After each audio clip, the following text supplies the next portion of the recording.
Well, hello there, my friends.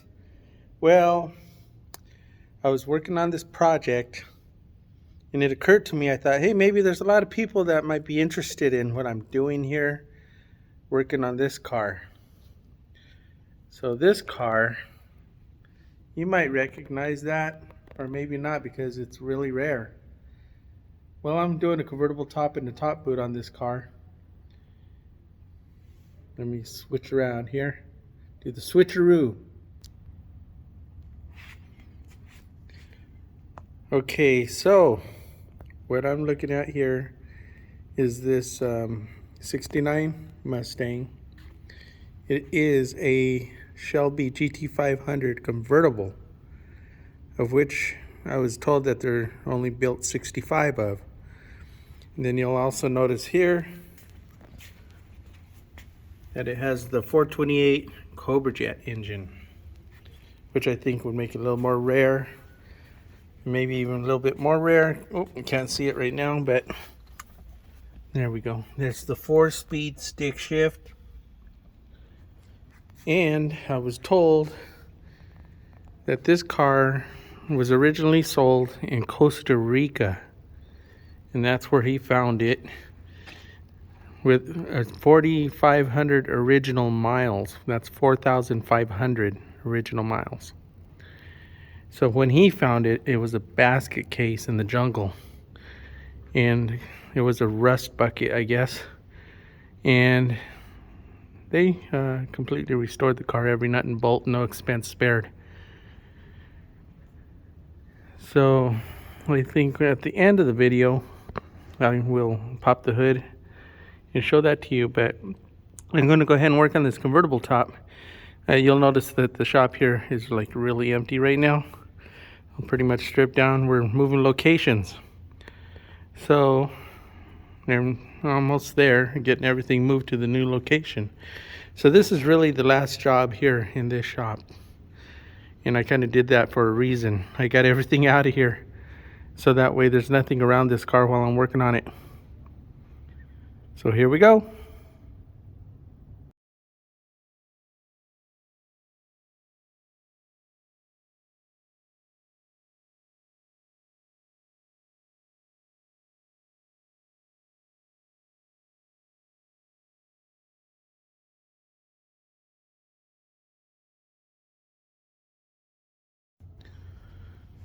So the first thing I did was remove the nuts from the backside of these rubber weather strips.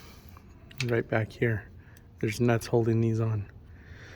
So I did that for that in this rear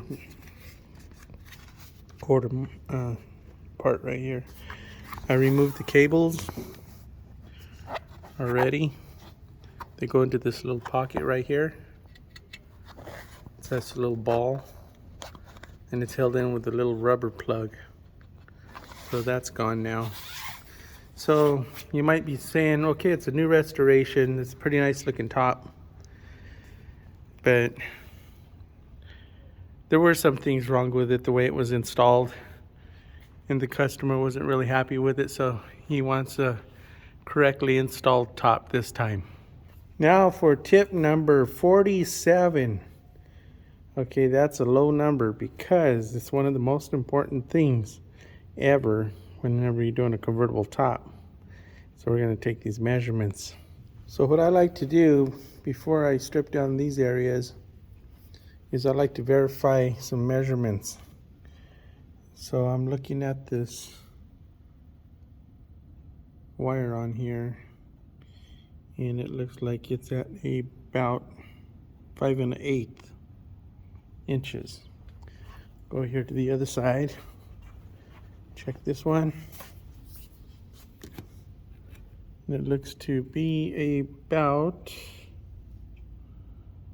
5 3/4. That's curious. Okay, so next we will check rear bow height, which is the single most important measurement when you're doing a convertible top. So just go ahead and put that there, measure it. It looks to be about 18 inches at the center, Compare it with the other side here.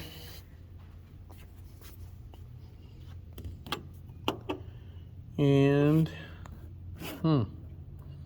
it's not what we measured on the other side, is it? Okay. Next, we will measure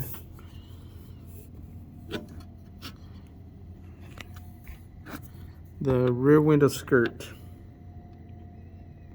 So that appears to be about 2 inches. Let's go compare it with the other side. Let's see where we're at. And this one here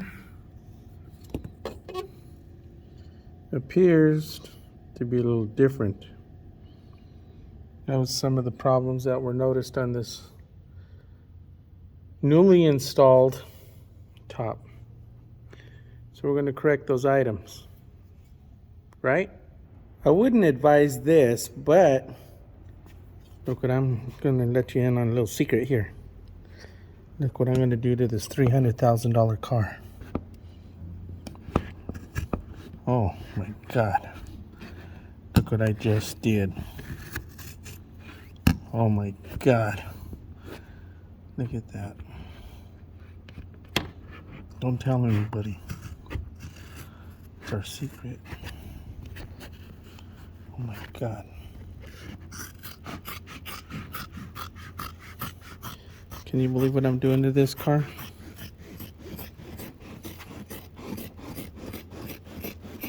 Shh, don't tell anybody. I can't do that just to one side and not leave the other side, right? So let's go ahead and do the other side. Okay? Shh, shh. Don't tell anybody. Don't tell anybody. Don't tell anybody. I did it.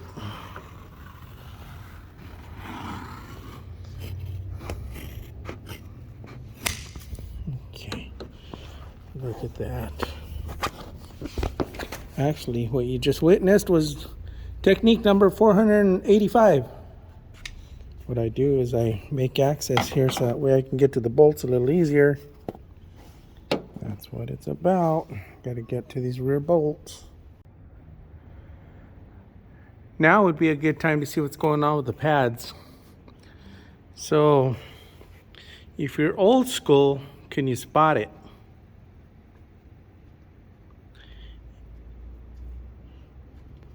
If you've never been exposed to these cars before and you're new school, you won't see anything wrong.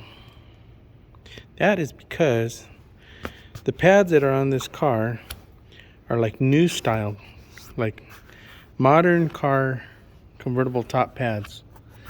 Look absolutely nothing like what the car came with when it was new. So it's not a pad. There's no padding in it. That's why they would call it a pad. All it really is just like a strap. So it's technically it's like a 3/8 inch pad that goes over the top of this with black cotton that folds over the top on from both sides. Now you old school guys know exactly what I'm talking about. So this is new style. New school, huh? We'll fix that. So I spotted something else that's a little different on this car from the left to right side. Let's see if you could spot it. So what I'm looking at is the end of the vinyl top right here versus the seam of the chrome right here. And then the edge of the window, which I drew there in white marker in relation to that seam in the chrome. Now let's go look at the other side.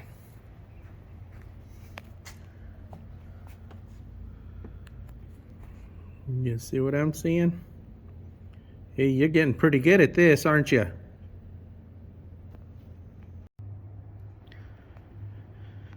You all know how I don't like ripping up other people's work, but I really want to show you here what not to do.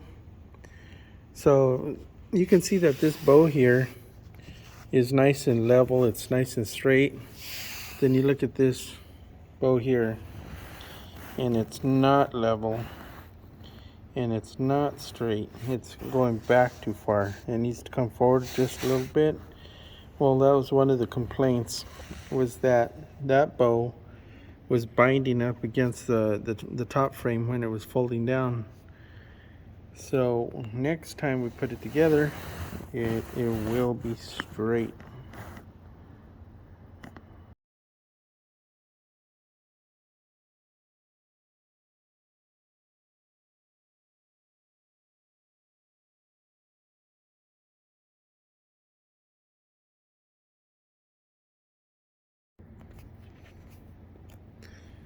I removed the screws from this pad here, from the crooked bow. Now let's see where it really belongs. I'm moving it into its natural position now. And look at that. That's before, that's after. It's nice and flat now, isn't it?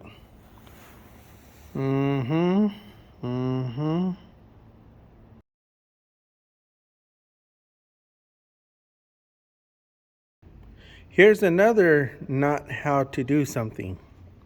So this is the rear tack strap here on the rear bow. This is one of the most important and central parts of a convertible top on a vehicle.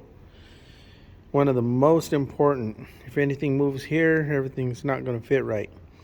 So I was taking this apart, and lo and behold, I discovered this.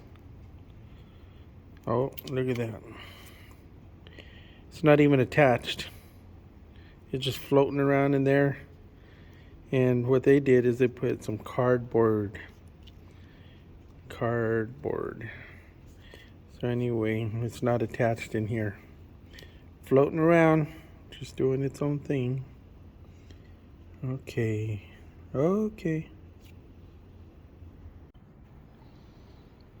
Now we're getting somewhere. So what we have here now is the pad.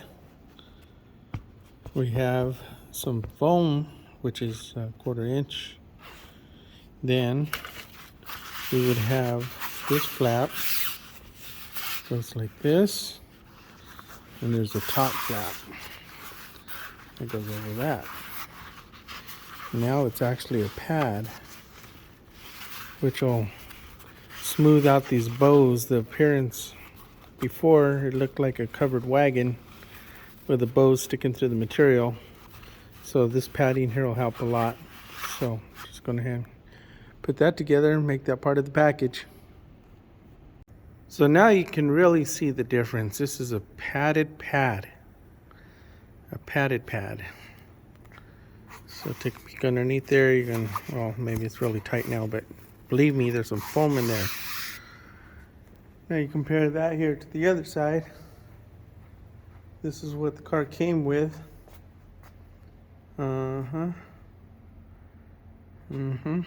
It's that thin. Then you come over here. Let's do the comparison. That's why it's so important. Look at that. It is padded. Yay. This is going to be technique number 3258. So what I'm doing now is I'm going to be centering this back hard glass. So what I usually do for this technique is I'll take something like this body line, or it's a seam right here, and there's 2 pieces of trim, so you can see it right there. So what I'm going to do is, it's fairly close to this edge here of the glass. So what I'm going to do is I'm going to line up that body line to the edge of that glass, and this side here it looks like it's just outside to the right of that seam, just right there. Okay, let's check out the other side.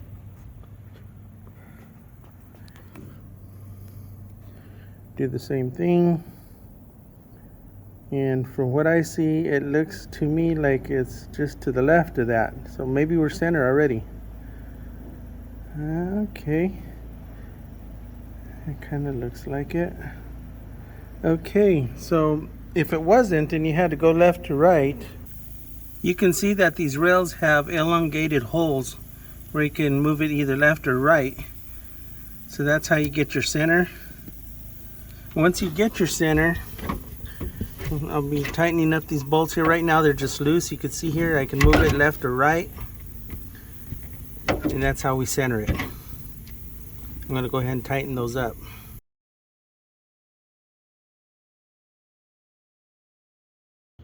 Now that I have the pads installed, we're going to verify our measurements. So I'm going to take this measurement here, that way you can see it. And what I'm seeing at the center of the bow there appears to be about 19 and a quarter inch. And on the side of the bow here, I measured it earlier and I saw that it was 17 and 3/4. Let's go over here to the other side.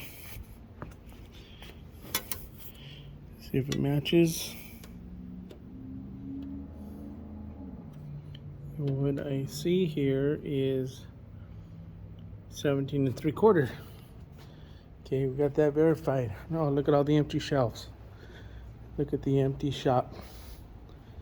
Okay. So something occurred to me earlier. I'm thinking to myself, well, they probably noticed I don't have any covering over the back of the car to protect the paint. Well, you know, all of the installation of all the parts, screws and everything is done on the inside of the car. And any staples or anything that I'm putting on the outside of the car, you see what I got here? This is what I do. I wear it. So I throw it over my shoulder and I got it here. And whenever I need to use it, I just grab it like this, shoot my staples, put it back over here. Nowhere near the paint. I'm not dragging hoses all over the paint. And neither should you. Don't do that. So anyway, it's not a matter of me being careless. It's just I'm being careful. So forgive me.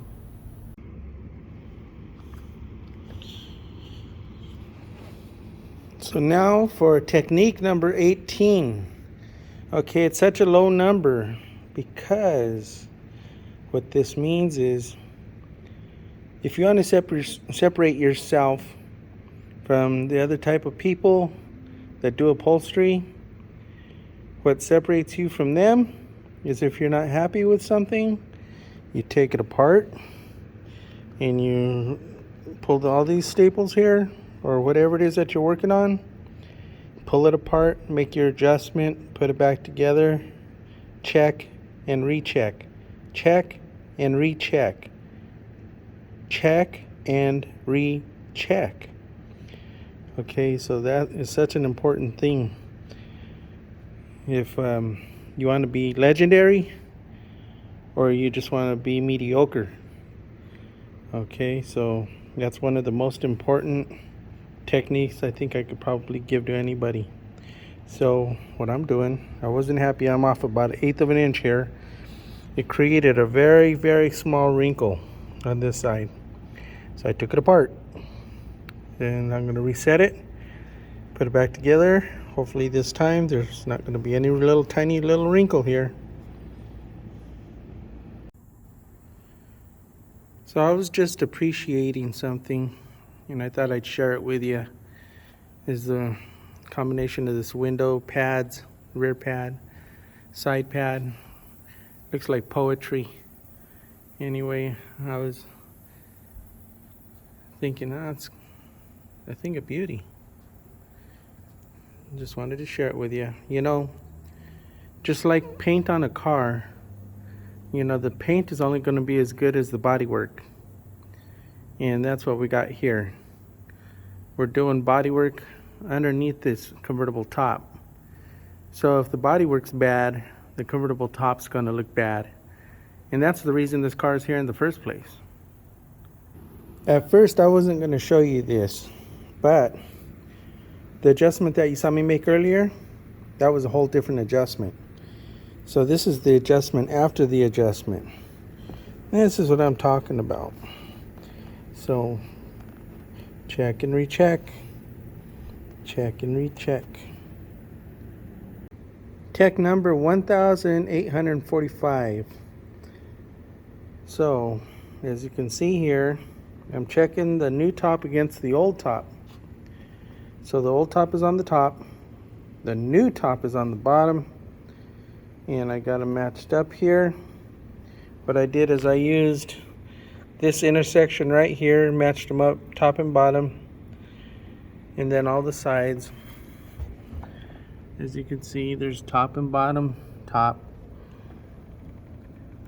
and different manufacturers have different techniques of marking their tops.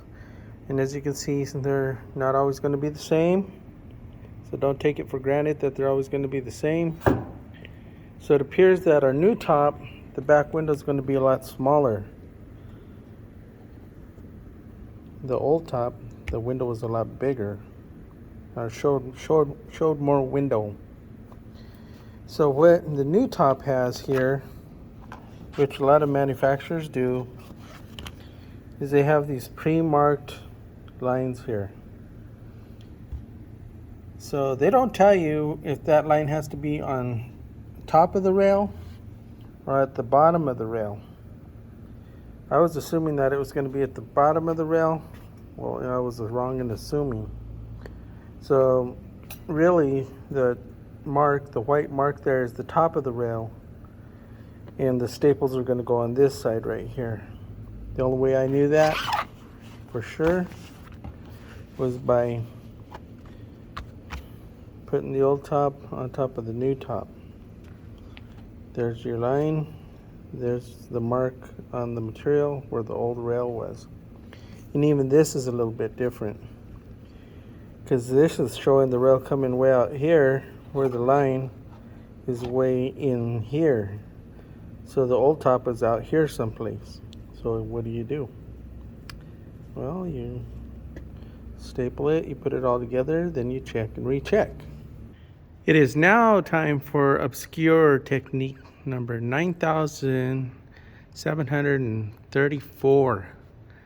So it's very often that guys, I'm not saying you, but some guys, they'll put the top on too tight, and then the customer's upset because they can't latch it down. Now what's even worse than that is later on when the top shrinks, or if they keep the top in the down position in the trunk and then try to put it back up, it won't latch. So anyway, you can see the wrinkles here. Looks like a old lady's baggy pantyhose. Sorry, old ladies. But anyway, what I do is I put it on loose first. I don't put it on tight first. So what I did is I got a kind of an idea of the basic fit of the top. So what I did, this is the technique, is I took a marker and I marked this leading edge of the top here. So now I know how much I need to pull it tighter. My guess is probably about a good ½ inch. I think a ½ inch will probably bring all those out. So here we go. Shazam! Voila! Is French for ta-da! So anyway, about 98% of the wrinkles just came out with that one. It was really about an inch. I was guessing at a ½ inch, so I just went for it. Went for the 1 inch. Anyway, so a few little more minor adjustments, and all these real fine wrinkles that you see here, those will all come out in the steam. But it looks like everything's in place. Everything is where it's gonna be, almost, pretty much. As always, check your measurements. So I'm going to measure to that beginning of that radius right there, and I'm seeing about, what is that? Ain't got it yet. That's about 14 inches. 13 and 7/8. Come over here. Check it here. This side looks like 13 and 7/8. So I guess we're good there. So it's at this point of the project where I clamp it down with the latches and let it sit like this overnight. Gives the top a chance to stretch. So that way the next day when I go to finish everything up, it's not fitting too tight. It will loosen up a little bit overnight. So that's it for today. I'll be back in the morning.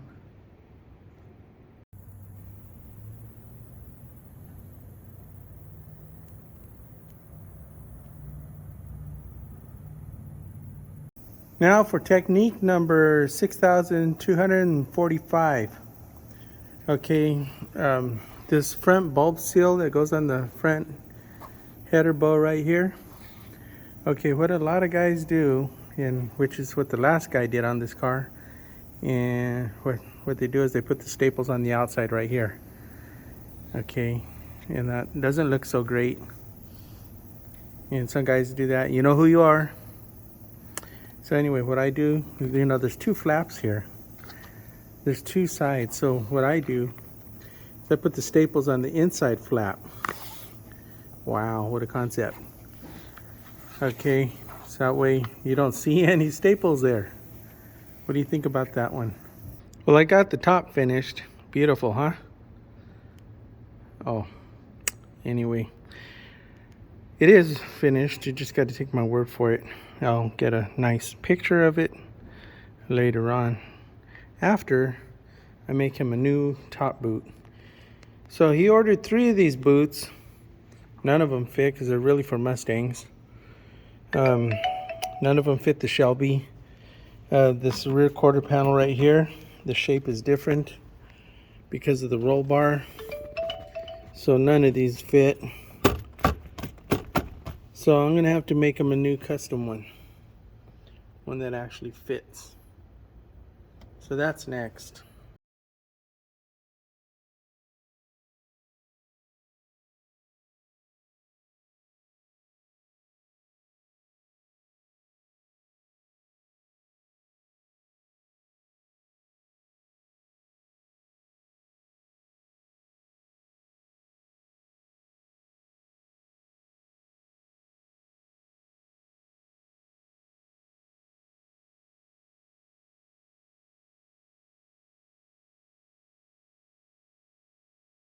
Well, here we have it.